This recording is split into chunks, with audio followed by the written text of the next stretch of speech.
Daily ബ്രെഡിൻ്റെ പുതിയൊരു എപ്പിസോഡിലേക്ക് എല്ലാവർക്കും സ്വാഗതം. ഉൽപ്പത്തി പുസ്തകം 8-ാം അധ്യായത്തിൻ്റെ 15 മുതൽ 20 വരെയുള്ള വാക്യങ്ങളാണ് ഇന്ന് നമ്മൾ പരിശോധിക്കാനായിട്ട് ആഗ്രഹിക്കുന്നത്. ദൈവം നോഹയോട് അരുളി ചെയ്തത്, നീയും നിന്റെ ഭാര്യയും പുത്രന്മാരും പുത്രന്മാരുടെ ഭാര്യമാരും പെട്ടകത്തിൽ നിന്ന് പുറത്തിറങ്ങുവിൻ. പറവകളും മൃഗങ്ങളും നിലത്തെഴിയുന്ന ഇഴജാതികളുമായ സർവ്വ ജഡത്തിൽ നിന്നും നിന്നോടുകൂടെ ഇരിക്കുന്ന സകല ജീവികളെയും പുറത്തു കൊണ്ടുവരിക. അവ ഭൂമിയിൽ അനവധിയായി വർദ്ധിക്കുകയും പെറ്റുപെരുകയും ചെയ്യട്ടെ. അങ്ങനെ നോഹയും അവൻ്റെ പുത്രന്മാരും ഭാര്യയും പുത്രന്മാരുടെ ഭാര്യമാരും പുറത്തിറങ്ങി. സകല മൃഗങ്ങളും ഇഴജാതികളൊക്കെയും എല്ലാ പറവകളും ഭൂചരങ്ങളൊക്കെയും ജാതി ജാതിയായി പെട്ടകത്തിൽ നിന്ന് ഇറങ്ങി. നോഹ യഹോവയ്ക്ക് ഒരു യാഗപീഠം പണിതു. ശുദ്ധിയുള്ള സകല മൃഗങ്ങളിലും ശുദ്ധിയുള്ള എല്ലാ പറവകളിലും ചിലതെടുത്ത് യാഗപീഠത്തിന്മേൽ ഹോമയാഗം അർപ്പിച്ചു. പ്രളയം കഴിഞ്ഞ് നോഹ ദൈവത്തിൻ്റെ ശബ്ദം കേൾക്കുന്ന വളരെ മനോഹരമായ ഒരു സന്ദർഭമാണിത്.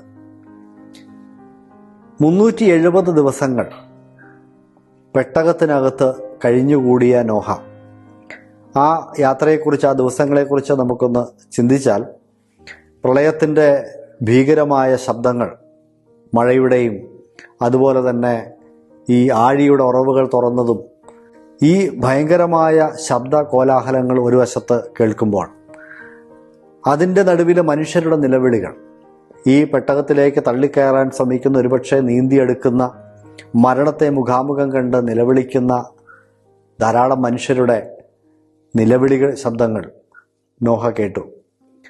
ആ ഭയാനകമായ രംഗങ്ങളുടെയൊക്കെ നടുവിൽ ഈ പെട്ടകത്തിനകത്ത് അടച്ചിരിക്കുന്ന ഇരുട്ട് അല്ലെങ്കിൽ ഏകാന്തത, ഇങ്ങനെ കടന്നുപോയ 370 ദിവസങ്ങൾക്കൊടുവിൽ പ്രളയത്തിൻ്റെ അവസാനത്തിൽ ദൈവം നോഹയോട് വീണ്ടും സംസാരിക്കുകയാണ്.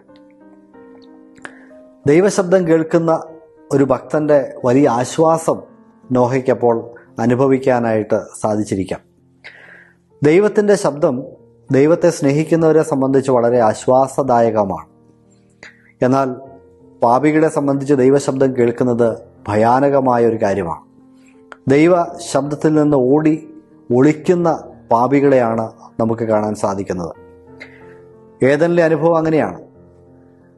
ദൈവം നടക്കുന്ന ശബ്ദം കേട്ടപ്പോൾ അതുവരെ ദൈവത്തിൻ്റെ അടുക്കലേക്ക് ഓടി വന്നിരുന്ന ആദമും ഹവ്വയും ദൈവസന്നിധിയിൽ നിന്ന് ഓടി മരത്തിൻ്റെ പിറകിൽ ഒളിക്കുവാനായിട്ട് ശ്രമിച്ചു എന്നത് നമ്മൾ കണ്ടതാണ്.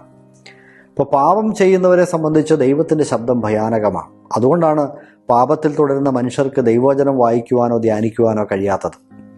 ആ ദൈവവചനത്തിൻ്റെ കേൾവിയും അവർക്ക് അരോചകമായി തോന്നുന്നത്.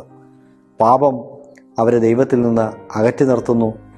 പാപം ദൈവത്തിൻ്റെ ശബ്ദത്തിൻ്റെ മാധുര്യം അനുഭവിക്കുന്നതിൽ നിന്ന് മനുഷ്യനെ തടയുന്നു എന്നതുകൊണ്ടാണ്.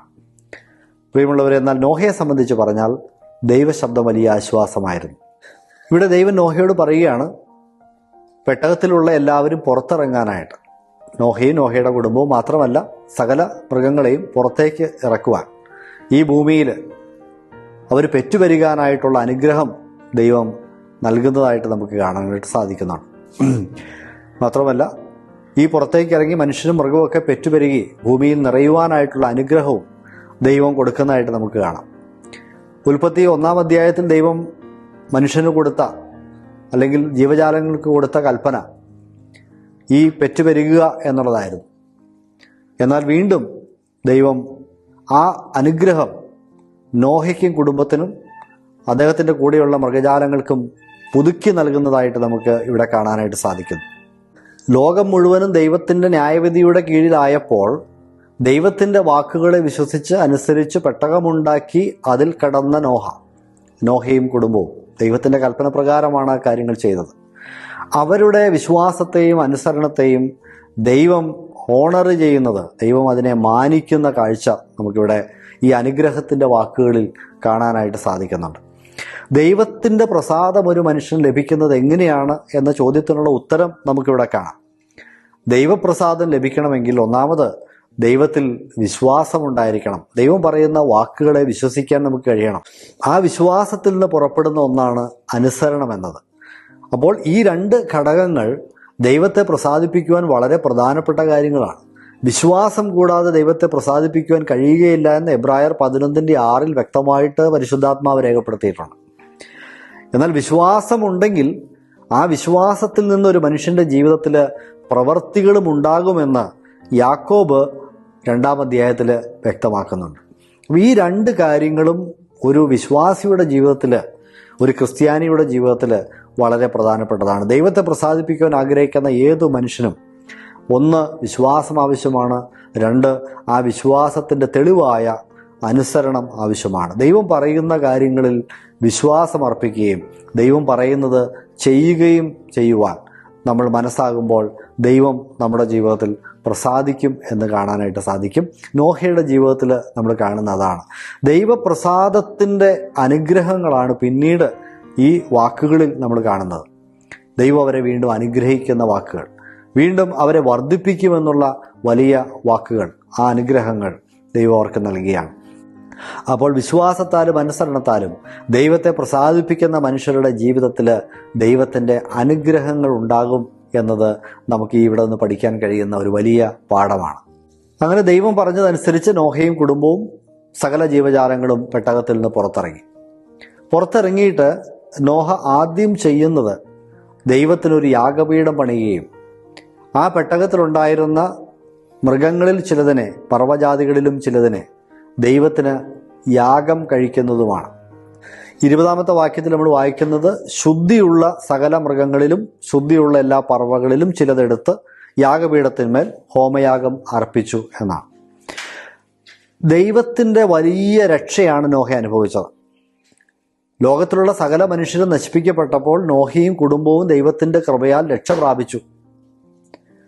ലോകത്തിലുള്ള സകല മനുഷ്യരും ദൈവത്തിൻ്റെ ന്യായവിധിയിൽ ശിക്ഷിക്കപ്പെട്ടപ്പോൾ ദൈവത്തിൻ്റെ കൃപയാൽ നോഹയും കുടുംബവും രക്ഷ പ്രാപിച്ചു.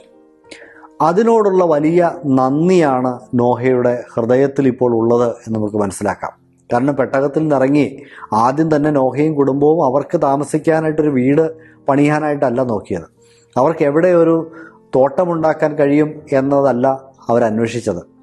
സ്വന്തമായ കാര്യങ്ങളിലേക്ക് ശ്രദ്ധ തിരിക്കുന്നതിന് മുമ്പ് തന്നെ നോഹയുടെ ഭക്തിയുള്ള ഹൃദയം, നന്ദിയുള്ള ഹൃദയം ദൈവത്തിന് ഒരു സ്തോത്രയാഗം അർപ്പിക്കുവാനായിട്ട്, യാഗം കഴിക്കുവാനായിട്ട് തയ്യാറായി എന്നതും ശ്രദ്ധേയമായിട്ടുള്ളൊരു കാര്യമാണ്.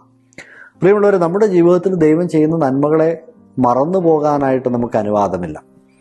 ദൈവം നമ്മളിൽ നിന്ന് നന്ദിയുള്ള ഒരു ഹൃദയം പ്രതീക്ഷിക്കുന്നു.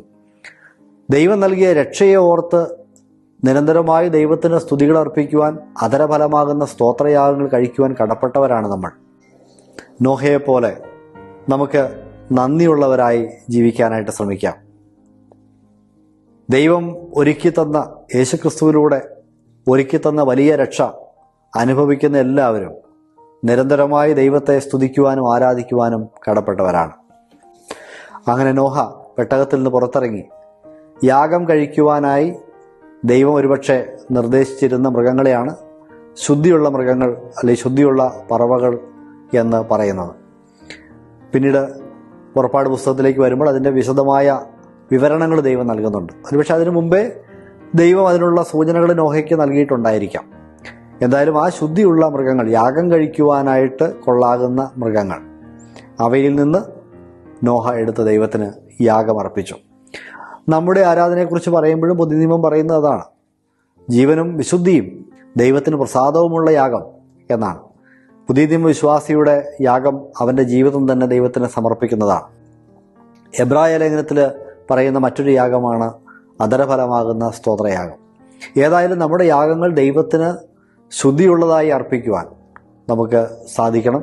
വിശുദ്ധിയുള്ള യാഗമായി അർപ്പിക്കുവാനായിട്ട് സാധിക്കേണ്ടതാണ്. അപ്പോൾ വിശ്വാസത്താലും അനുസരണത്താലും ദൈവത്തെ പ്രസാദിപ്പിച്ച നോഹയുടെ ജീവിതത്തിൽ ദൈവം അനുഗ്രഹങ്ങൾ ചൊരിയുന്നു.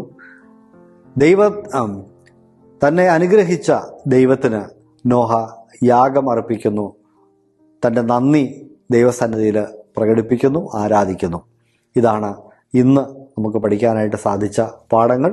ദൈവം നമ്മളെ അനുഗ്രഹിക്കട്ടെ.